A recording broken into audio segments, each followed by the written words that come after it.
Captain Katamok, former commander of the IKS cruiser Tong, paced about the audience chamber in the Klingon Great Hall. Each step from his heavy boots echoed in the empty room, and, at each step, his impatience grew. He had been called here to meet with Chancellor Gowron, and that time had passed by over 30 minutes ago. He had been told that Gowron was in a meeting with some of the fleet's generals, and would come shortly, but that had not done much to cool his growing anger. Katamok sighed deeply in disappointment at what the mighty Klingon Empire had become since his time. He quickly decided that perhaps he should have expected the Empire to lose its power. Even in his time, over 100 years ago, the Organian peace treaty had begun to suck the life out of the proud Klingon Empire.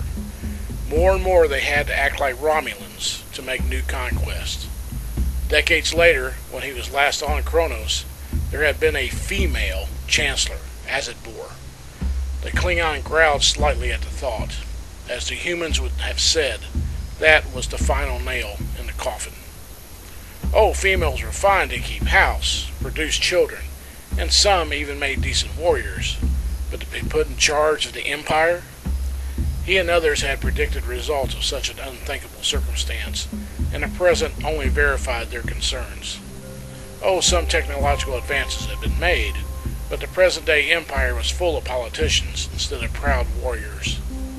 The thought brought a bitter taste to his mouth. Instead of battles, present-day warriors now talked their way into and out of situations. The Empire was becoming more and more like their allies, the Federation. Bah! He spat on the floor. In his days, just the mention of a Klingon cruiser entering a star system was enough to send fear into the hearts of all. Now Federation humans ate at Klingon restaurants and listened to their legends with quaint, forgiving smiles, like listening to some child's made-up tale. Worse still, he had heard of Klingons and humans mating to produce mongrel offspring. How could such have been allowed to happen? Perhaps it was his vision of such a future that had caused him to volunteer his ship and crew to the mission all those many years ago, shortly after the Ganeth incident. Or perhaps it was just poor judgment. After all, no one truly wanted the assignment, thinking it was, at best, a fool's errand, and at worst, death unbefitting a warrior. Still, the thought of being put into cryogenic suspension while they pursued their distant target, and leaving behind the politics of the time, seemed like a good idea.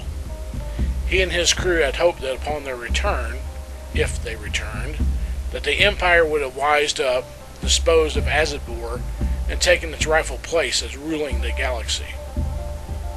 He almost spat again at the thought of what truly happened.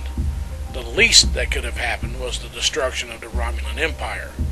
Instead, as he quickly found, one of the most influential families had actually conspired with the Romulans to take control of the Empire. Worse, they had almost succeeded with the help of some other Klingon houses, the Klingon Council, and even the Chancellor at the time, Kimpek. Katamok and his crew found themselves in an empire ruled by dishonorable politicians. Kimpek was a fat fool who could never have been a warrior, despite what his history said. No true warrior would have become part of the corruption, nor allowed it go as far as it had. Katamok not only hated Kimpek for being the weak-handed politician that he was, but also how he had treated Katamok and his crew. They should have been welcomed as heroes. Songs should have been written, and there should be a statue of him in the Hall of Warriors. They had completed their mission and done what no Klingon had ever done. But no. Still, Kimpek had paid for his dishonor, poisoned by the one who had caused so much damage to the Council, Duras. The traitor found his own life cut short by who seemed to be the only Klingon left with honor, Worf, son of Moog. The same Worf that had tricked him into surrendering his vessel when they first came out of hibernation in the Marauders system. He nearly spat again in disgust. The one Klingon who showed a warrior spirit was a member of the Federation. That was nearly 5 years ago, and little had changed. Incredibly, the current Chancellor, Gowron, had no more of an idea on how to solve the problem that the Tong's success caused without losing honor than had Kimpak. Because of this, Katemok and his crew became an embarrassment, not only as a reminder of the ways of the past, but also for being successful in their mission. Instead of being hailed as heroes, they were treated like some old, weak saber cat, worth noticing, but barely. Many of his crew demanded the hekbok, unable to bear the dishonor that hung like a cloak over them. Only Katemok's promise that they will get their chance to be warriors again in time had kept a mass suicide from becoming reality. The Chancellor was certainly not what he would have hoped for. Gowron was more of a warrior than Kimpak, that was true, but his heart was that of a politician. More lies, more intrigue, more politics. Where was the open heart of the warrior that he had known? Where was the challenge of an open blade? Now, like a Romulan assassin, the blade came from unseen shadows. The sound of footsteps caused Katemok to pause in his thoughts. The sound came closer, 6 people from his count. Taking a deep breath, Katemok drew himself up as a proud warrior should, and waited. 2 guards dressed in the traditional leather battle armor strode in first, to take up a stand on either side of the passageway from whence they had come. After the 2 came Gowron and 2 others that he did not recognize. The 6th person, which he had counted by the footsteps, did not walk out. For some reason, the unknown individual was remaining in the corridor, hidden by the shadows. Katemok shifted his gaze down the dimly lit corridor, but could only see his shadowy figure, about 2 meters tall, with a warrior's build. Beyond that, he could tell nothing, although there was an odd scent in the air, and that was just too slight for him to identify something other than the fact that the person was not Klingon. That unknown set his fighting instincts on edge. "Captain Katemok," Gowron spoke in acknowledgement, as he took a grandiose turn in the front of his chair before seating himself. "Chancellor Gowron," Katemok replied in a short tone. He knew full well that Gowron looked without favor on the older, true Klingon warriors, and at those that had been on the Tong with him. It was as though the attitude of the warriors from earlier times was a personal affront to Gowron. "Katemok," Gowron started again, "have you heard about the recent events that have occurred in the Guntha region?" "I have heard rumors that there was some type of battle with one of the Vorchak cruisers and some alien ship. Beyond that, no." Gowron nodded. The battle had been made secret, but not quickly enough, so it seemed. "What I tell you goes no further than the walls of this room, for the moment." Katemok nodded, as he agreed to do so, and Gowron continued. 5 days ago, the Moa encountered a Romulan cruiser well within our borders, and not cloaked. The warrior sneered. "Unusually stupid for a Romulan, but..." Gowron cut him off with a wave.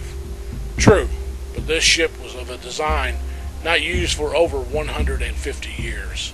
Primitive in the extreme based on their technology today." Katemok frowned. "A derelict?" "No," Gowron replied. "It was fully powered and manned. Scans showed that the ship had been constructed only 3 months prior to this encounter.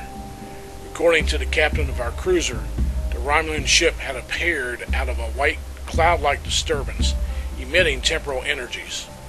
When he attempted to contact the Romulan ship, they fired their plasma cannon. When that failed to harm our ship, the Romulans self-destructed." "Then you believe the Romulans may be using some type of time travel?" Gowron shook his head slightly. "I don't think so. Otherwise, why bring a ship of such ancient design? One could presume that one ship accidentally encountered some type of temporal hole and traveled to the future, but we have reports of similar incidents from the Federation. So far, they have no theory as to who or why these temporal anomalies are occurring." Gowron then looked behind him towards the figure remaining in the shadows. "However, our guest believes that he may have some idea who or what is behind this, with the information that we have right now. I want you to be the one who takes him to confer with the Federation starship assigned to this phenomenon. This will at least solve the problem of returning him back to where he belongs. So that was it. Worse than not acknowledging the honor that should have been bestowed upon him, now was being thrown back in his face. Why request me, Chancellor? You know my feelings toward the Federation, and especially him. Garon narrowed his eyes as he replied, To prove your worth, Captain Kitamok. This is a new age, and I must determine if you can adapt to it and serve the Empire, or if you truly are out of time. Consider this your first step. Which ship? Kitamok asked, not hiding his contempt. The man stepped forward out of the shadows and into the pale light of the chamber. He wore a maroon uniform jacket over a white turtleneck shirt, black pants, and boots. On his chest was the golden metal emblem of the Federation Delta, only from generations past. A hint of a smile was on his proud face. The u.s.s. Enterprise. Kitamok's face remained neutral. The Enterprise? Garon made a toothy smile as he turned to face the man in the maroon uniform. Fitting, I think, don't you? At the question, Captain James T. Kirk only smiled and returned a nod. 3 hours later, formal Starfleet Captain James Tiberius Kirk strode down a darkened corridor of the Klingon cruiser Karas. Kirk's nose wrinkled a bit at the smell that seemed to permeate every part of the ship. Apparently, there was no such thing as air scrubbers on Klingon ships. Even after all these years being an honored guest of the Klingons, Kirk had yet to get used to the smell. Not that it was necessarily all that bad. The natural odor was akin to fresh compost or freshly tilled peaty earth. Again, not totally unpleasant, but when that was all you smelled, it quickly lost its quaintness. Kirk had to admit that he missed being around the Klingon hybrids that he had known in the past, as their pheromone level was so low that one could barely notice the odor. Kirk himself had stopped using deodorants since they covered his own odor, and the fact that the Klingons had no idea what it was. That had been one problem of getting along with the Klingons. Only their children, and the very old, had no smell, and as such its lack made Kirk seem weak. And then there was the food. Most of it he found inedible, but there were a few, targ steak for one, that he found enjoyable. The difference was, Kirk preferred most of his food cooked. It wasn't easy for a human to live among Klingons. True that he had been made reasonably comfortable. His freedom was limited, but he was allowed to walk the grounds around the country house he was assigned to, even to roam some of the hillsides. All under the watchful eyes of his hosts, of course. Still, he was respected by those that knew of his history with the Empire. Some warriors he had met were even old enough to remember his exploits firsthand. However, none of the Klingon captains that he knew were still alive. Kor had been dead since Ganeth. Kang and Koloth met glorious ends not long after. Their younger warriors ignored him at best, but most secretly jeered him for being an old human that had seen his better days, and not understanding the honor placed upon him by their elders. Kirk had to agree. After all, he had retired, and Ganeth was so long ago. He was almost 100 years out of his time, and lost in a foreign land. Still, during his stay on Kronos, he had studied what the Federation had become since his time along with his old shipmates. Most were gone, of course, after so many years, but there were a few left. Apparently, Scotty had found a way to survive crashing into a Dyson sphere by staying trapped within a transporter. Spock was trying to unite the Romulans and the Vulcans, and McCoy, of all of his friends, Bones was still alive, probably as gruff as ever. Then his thoughts turned grim. There had been some survivors of the Enterprise crew that had survived with him after Ganeth, but due to the Klingons, they still roamed the darkness, lost in space. That was one thing he could not forgive the Klingons for. When they had rescued him from what remained of the Enterprise, they took only him. and left the others still frozen in the cryogenic tubes they had on board. That included Lieutenant Brinks, the young woman that he had quickly gained an interest in. He hated to think of the others still floating somewhere in space, not quite dead, but close enough to it. He had practically begged Kimpeck to send out another ship to rescue those left behind, but he was rebuffed. When they explained why, he somewhat understood. The Tong had been sent to find Kor, but had instead discovered the remains of the Enterprise speeding through space. It had taken nearly 40 years at high warp for the Tong to catch up. Now, nearly 50 years later, the Enterprise would be far out of any ship range that the Klingons or the Federation had. Those on the Tong and the other old guard Klingons who knew of Kirk saw his capture as a great victory. The current age Klingons saw Kirk's rescue as a problem, now that the Empire and the Federation were allies. A third of the Council wanted Kirk to be treated as an enemy of the Empire. The rest really did not care what happened to Kirk, beyond how it would affect them should the news leak out. And so he sat and waited in a small but well-guarded house in the country. When Kimpeck died and Gowron became Chancellor, Kirk had hoped something would change, but still, he waited. Gowron had been more inclined to let Kirk go, but then came the civil war with the Duras sisters, and Kirk was the last thing anyone thought about. Finally, based on what he had been told, the whole problem was how to return him to the Federation after all of this time, and not lose face. Now it seemed that perhaps their hand was being forced. He wasn't exactly kept up to date on all that occurred in the Empire, but some things did come to him from time to time. There had now been 5 reports of temporal displacement within the Empire, all describing the same white fog that brought something from the past into the present time and then vanishing. From what the Council had picked up on Federation channels, there were similar events going on in their sectors as well. Kirk had an idea of what it may be causing the rifts, but he hoped that he was wrong. The only way to find out would be to go to the Federation. Having Katamok in charge of his return was somewhat ironic. Kirk finally stopped in front of Katamok's war room and buzzed for entry. The door slid aside with a solid clank as Kirk stepped inside the slightly smoky room. The woody incense caused several swirling clouds in the white beams. Kirk saw Katamok sitting in a chair, a pad in his hand. "Sit." Kirk nodded and sat in the hard chair. "I'm surprised they didn't give you back to Tong. Still, this seems like a fine ship." The Tong had been outfitted specifically for its mission. It would have required far too much reconstruction to make it serviceable in a fleet. It was used in war games 2 months after we returned and was destroyed.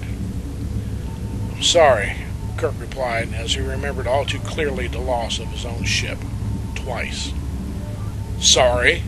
Katamok replied, then realized what Kirk was talking about. "Ah, yes. You humans treat your ships as though they are living things. You mourn their loss. We Klingons see our ships as tools, nothing else. The Tong did its job and met an honorable loss. I can only hope for as much when it is my time." "I'm sure that you'll have that chance," Kirk replied somewhat coldly. After all these years of living with Klingons, he was getting tired of hearing all about Klingon honor and how it was to always have a good day to die. Katamok frowned. "Kirk, I have been ordered by Gowron to take you to rendezvous with the current Enterprise and offer my services. That is it. Why do you insist on attempting to make pleasantries with me?" "Because, Captain, you and I are from the same era. That gives us something in common, 2 people lost in time. Very few can understand our points of view, our understanding of the way things are. To whom else can we discuss old times with?" "I have no desire to talk about old times with you, Kirk. I have absolutely no reason to treat you as anything but an enemy. You were Starfleet, our enemy. At one time you were respected by many in the Empire, even those who called you enemy, such as Kor. That was until you and your companions helped put that female Azatbor in power and turned a proud empire into a joke. That, more than anything, almost brought an end to the empire. Those of us left from the old days, as you put it, would rather see you put to death. Kirk stood up as some anchor. There is one reason for you to treat me differently, Commander. You've been ordered to get with the times. That includes getting along with us humans. He strode out the door, leaving a growling Klingon